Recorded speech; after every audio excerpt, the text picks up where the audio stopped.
Hunter x Hunter Episode 41.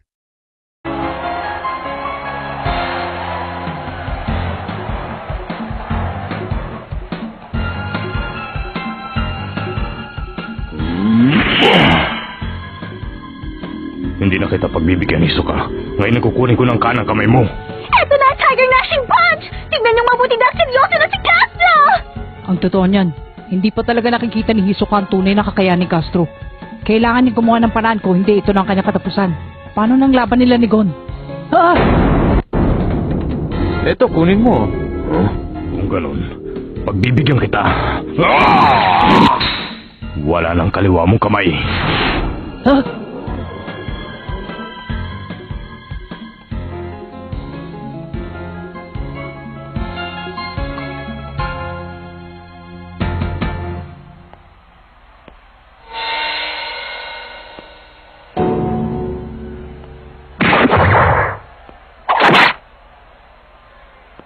Kumusta?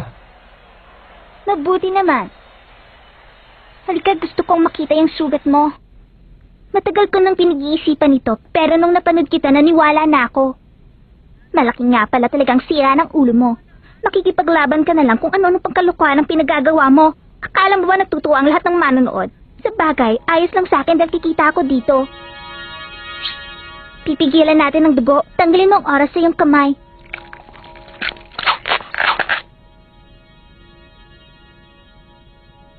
Heto na ako. Tapos na. Ang mga ugat, buto at ang mga muscle mo ay naibalik ko na. Pwede mo na uling ipuputol.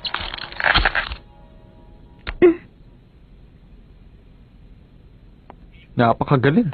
Ngayon ang kanang kamay. Tulungan mo ko. Hawakan mo muna ito. Sige.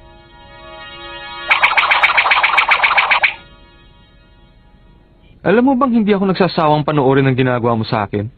Malay mo, sinasadya ko pala magpatama sa aking mga kalaban. Para makita ko ng madalas ang ginagawa mong operasyon. 20 milyon para sa kaliwang kamay at 50 milyon para sa kanang kamay. Bilisan mo ang pagbayad. Sandali lang. Pwede bang check-in na lang ulit ang ibayad ko sa'yo? Siya nga pala. Baka gusto mo lumabas naman tayo mamayang gabi. Eh di wag. Simula ngayon, sasabay na kayong dalawa kay Zushi sa pagsasanay. Opo! Ginonggon, pinahanga mo ko. Dahil tinupad mo ang pinangako mo sa akin noon. Yun ay dahil sa sinulid ng pangako. Maraming beses ko na rin binalak na sumira sa pinag-usapan natin. Pero sa tuwing nakikita ko ito, kumakalma ang aking pakiramdam. Dahil pampakalma ang nen na ginamit ko dyan. Ha? Totoo? Hiniro lang kita. Ginamitan nga kaya niya to? Sandali lang. Paano mo masasabi kung tinupad nga niya ang kanyang pangako? Paano kung dinaya ka lang niya at sikreto siyang nanood ng mga laban? Ha? Dahil hindi pa nalalagot ang sinulid ng pangako. Ginonggon, matagal-tagal na rin. Subukan mo ang gamitin ng Ren? Pwede? Oo.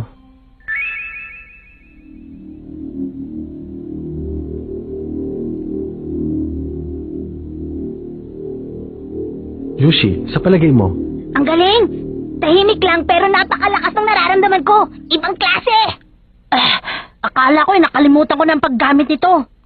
Para lang yung nagbibisikleta. Kapag natutunan mo na, hindi mo na makakalimutan pa. Pero mas mabilis na ngayon kesa nung una ko itong gawin. Ganun talaga yon, dahil araw-araw mo nang ginagawa ang 10. Ngayon, tingnan mong mabuting kaliwa mong kamay. Ha?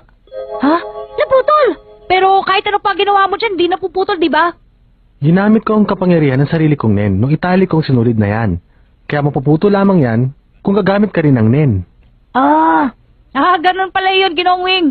Napapanood mo ba ang laban ni Hisoka at ni Castro? Oo. Hindi pa tamahay ka ni Hisoka ay isang uri ng nen? Pero bakit hindi ko nakikita ang kanyang aura? Si Hisoka? Gumagamit siya ng bagong paraan para hindi makita ng ibang taong kanyang aura. Mas mataas itong bahagi sa paggamit ng Zetsu, ang tawag ay In. Para magawa mo yon, dapat ay matutunan mo ang makabagong paraan ng Ren, ang tawag ay Gyo. Ginonggon, sabihin mo nga kung gaano katagal pa ang inyong paghahanda para sa susunod mong laban? Gaano katagal? 2 buwan na rin po nakalipas. Siguro 1 buwan na lang. Ikaw, Ginoong Killua. Sa palagi ko, may 2 buwan na lang ang natitira. Sapat na ang panahong iyon para sa inyong dalawa. Huwag kayo masyadong magmamadali sa pagsasanay. Ang pagmamadali ay pinagbabawal sa pag-aaral ng Ren. Kaya dapat ay maging mahinahon kayo sa gagawin natin. Opo!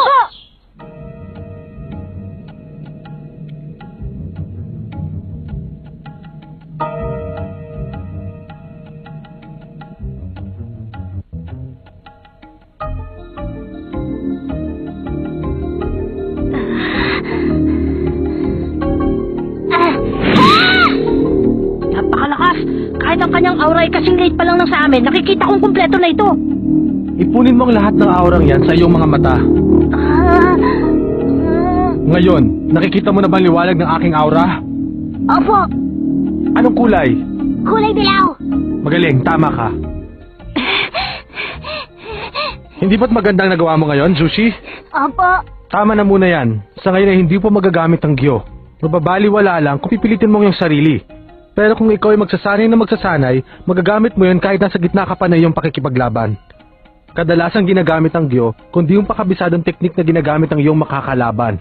Dahil kung hindi mo alam ang kanyang kakayahan, imposible kang manalo sa kanya. Bukas sa bukas sinasisimulan nyo ng pag-aaral ng Gyo. Opo!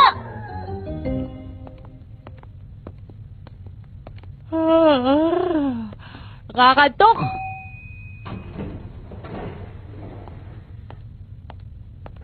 Ha? Anong problema? Kasi hindi pa ako inaantok. Mamamasyal lang ako sandali. Ganun ba? Sige Oo, matulog ka na. Mamamasyal. Ha?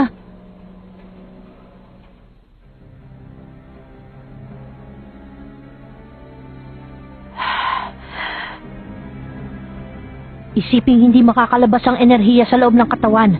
Ipuning unti-unti ang lahat ng lakas na nasa loob ng bawat laman. At sabay-sabay na pakawalan ng naipong enerhiya. Ipunin ang lahat ng aurang yan sa iyong mga mata.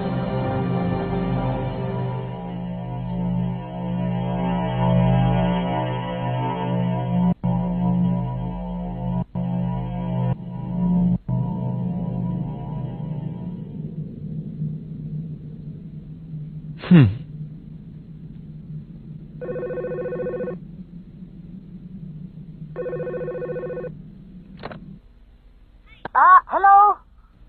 Gon, ako to. Hiso ka? Tungkol sa nangyari kagabi, yung nakita kong liwanag sa labas, hindi ba't ikaw ang may gawa nun? Sa palagay ko na-master mo na paggamit ng Ren. Naalala mo pa ba yung binigay ko sa yung kondisyon? Wala na yun. Kaya sabihin mo na lang sa akin kung kailan tayo maglalaban. Hihintayin ko kung kailan mo gusto. Nakahanda ako palagi. Paalam.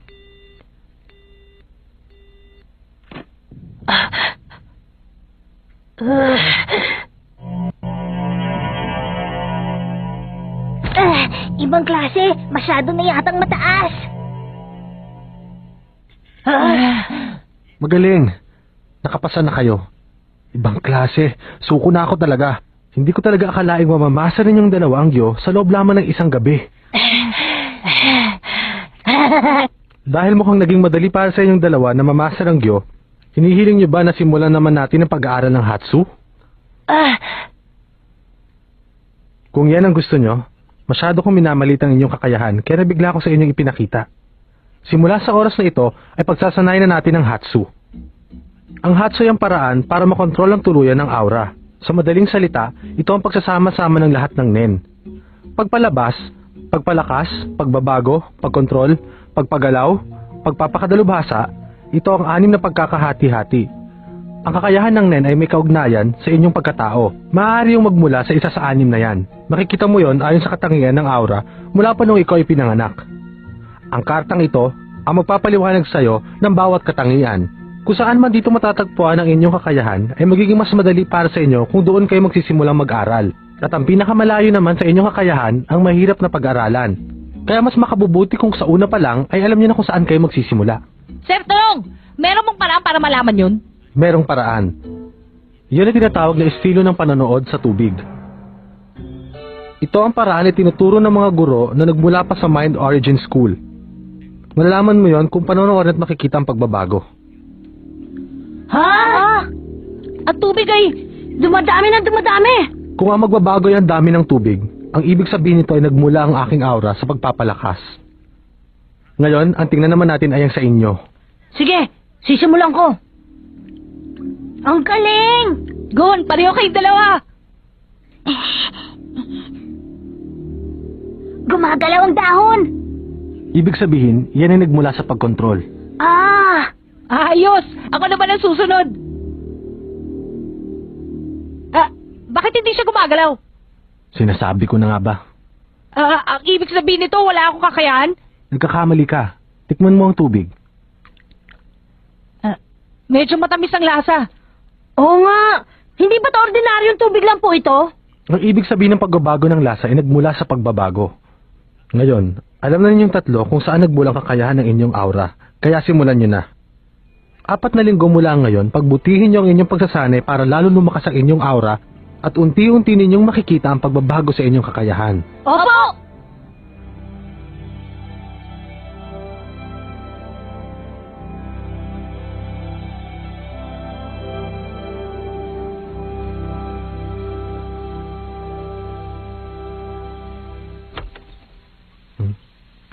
Ginonggon? Anong problema? Hindi ko lang na meron tayong pagsasanay ngayon. Gusto kong makita ang aking pagbabago mula nung tayo magsanay. O sige, walang problema sa akin yon.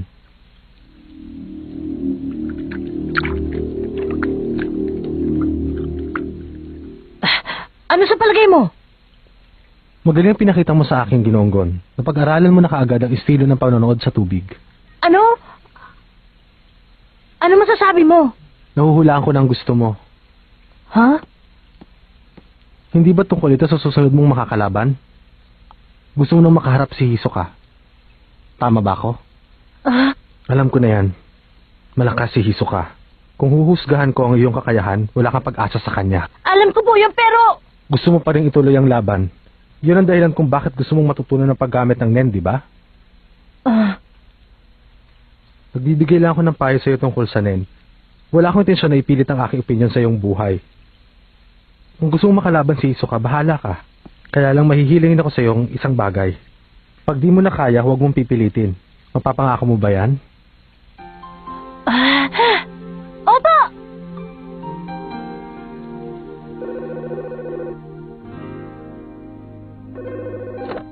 Hello? Ang tagal mo naman. Nakapag-desisyon ka na ba kung kailan? Oo. Ang napili kong araw ay sa 10 ng Hunyo. Sa Coliseo sa langit. Ayos. Aasahan ko sinabi mo ha. Huwag ka mawawala.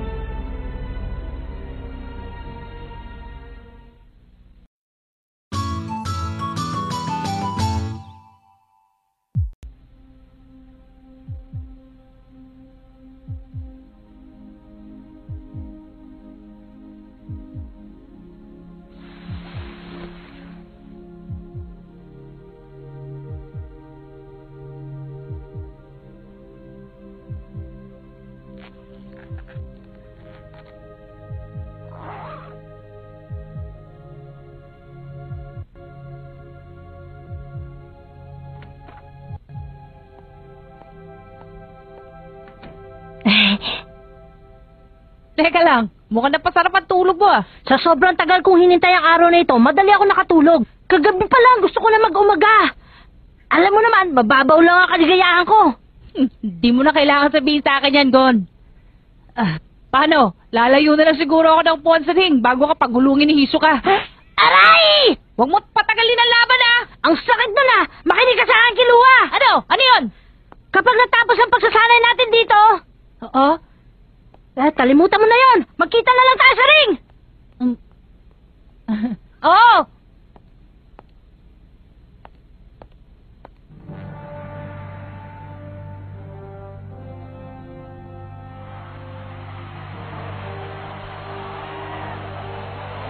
Ha?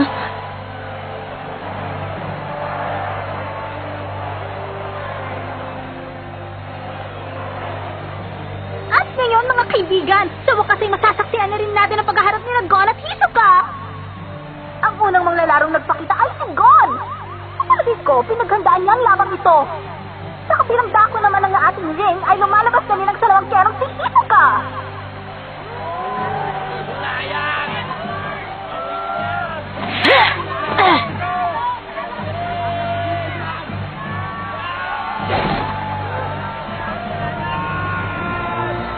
Ito ang pangalawang laban ni Gon. Meron na sa isang talo. Si Hisoka naman ay merong 9 na panalo at 3 talo. Kapag natalo siya, haharapin na niya ang hari ng panatag. Kung siya naman ay matatalo, kailangan na makipaglaban muli. Kaya lang, kapag nagpapakita siya sa laban ay hindi siya natatalo, makikita natin kung may pagpapatuloy pa niyang tagumpay. Kaya ihanda na niya ang inyong mga pusta. Switch on!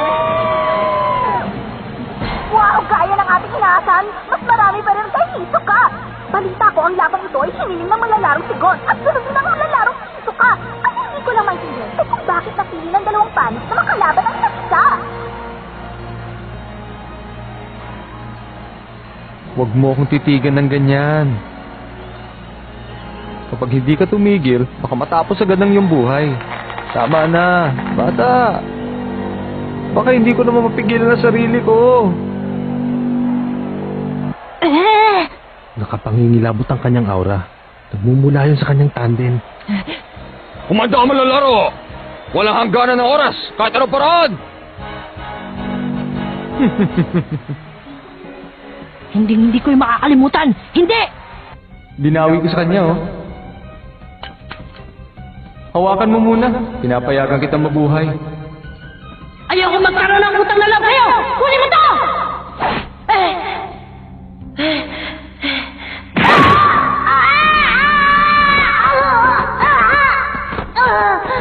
Sa oras na kaya mo na ako suntukin sa mukha ng ganun kalakas, tsaka mo na lang ibalik sa akin ang numerong yan. Itago mo muna yan hanggat hindi mo pa kayang gawin. Sige. Ginawa ko ng lahat ng makakaya kong gawin. Sa pagkakataong ito, hindi na kita uurungan. Babayaran ko na kung ano man ang aking utang.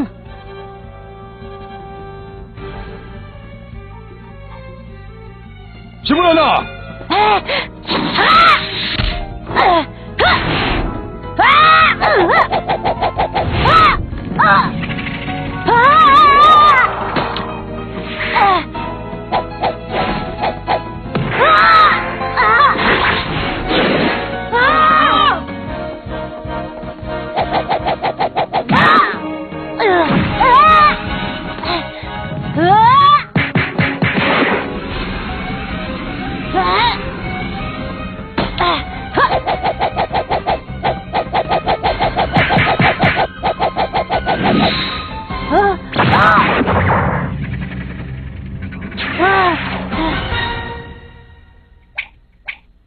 Tinamaan siya! Isang putos kay Hisoka!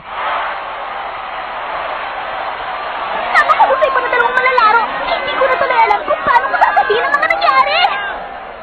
Anong problema?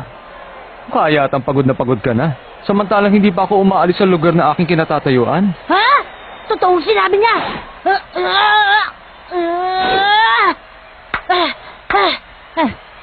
Walang pagbabago. Kalmado pa rin ang itsura ni Hisoka. Pero sa nakikita ko kay Gon, nalilibang din sa kanilang laban.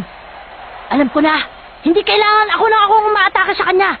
Dapat laruin ko rin ang laban. Kitang-kitang malaking pinagkaiba sa kanilang kakayahan.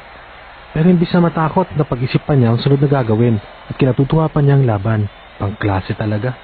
Pero talagang malaki ang lamang ni Hisoka sa pakikipaglaban. Imposibleng tamaan siya ni Gon kung suseryosohin na to. Dapat lang hindi mawala ang kanyang malaking tiwala sa sarili. Alam niyang mas malakas siya kay Gon, kaya hindi siya gumagalaw. Huwag mong titigilan ang pagsugod. Yun na lang ang tangi mong pag-asa, Gon. Susubukan ko! Ha! Ha! Sinira na po niya ang ating kahig!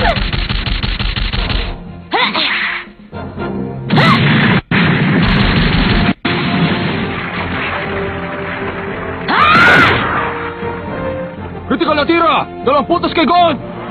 Napakagaling! Pinamahal ko dito pa sa unang pagkakataon! Nanay lamang na ang batang manlalaro. 2 puntos para kay Gon at 1 para kay Hisoka!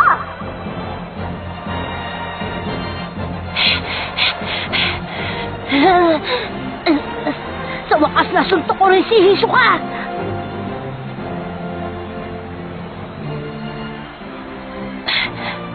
Ayos!